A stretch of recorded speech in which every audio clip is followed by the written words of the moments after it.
Most people assume that everyone can perceive the basic elements of the physical world at a fundamental level.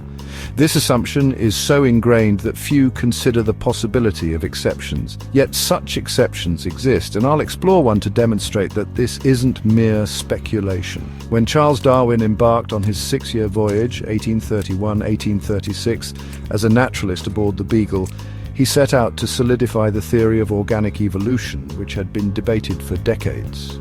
His journey not only provided evidence for evolution, but also revealed a phenomenon so extraordinary that it arguably outshines his evolutionary findings, though it remains largely overlooked.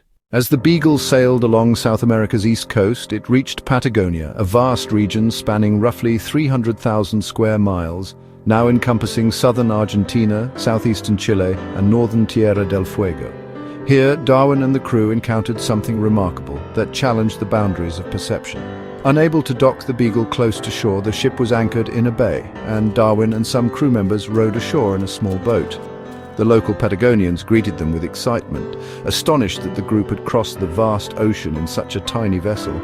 The Beagle, a much larger ship, was clearly visible in the bay, and the crew pointed to it, explaining that they had traveled in the larger vessel, not the small boat. To the crew's astonishment, the Patagonians could not see the Beagle. Despite its clear presence, the ship was invisible to them, both conceptually and visually. Confusion followed as the crew struggled to understand this perceptual gap. Among the Patagonians, only one person, the local shaman, could see the ship. As someone accustomed to perceiving beyond the ordinary, the shaman described the Beagle in detail, comparing its hull and sails to familiar objects within the Patagonians' experience.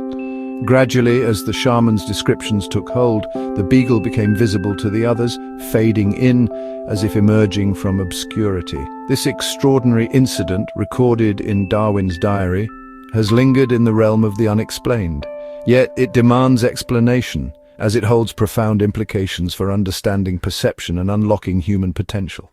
The Patagonians' inability to see the Beagle suggests that their consensus reality, the shared framework through which they interpreted the world, lacked a concept of large ocean-going ships. This absence created a hole in their mental information processing grids, MIPGs, a concept explored elsewhere in this database. Without a pre-existing mental framework for such vessels, their minds could not process the visual reality of the Beagle. The shaman's intervention bridged this gap.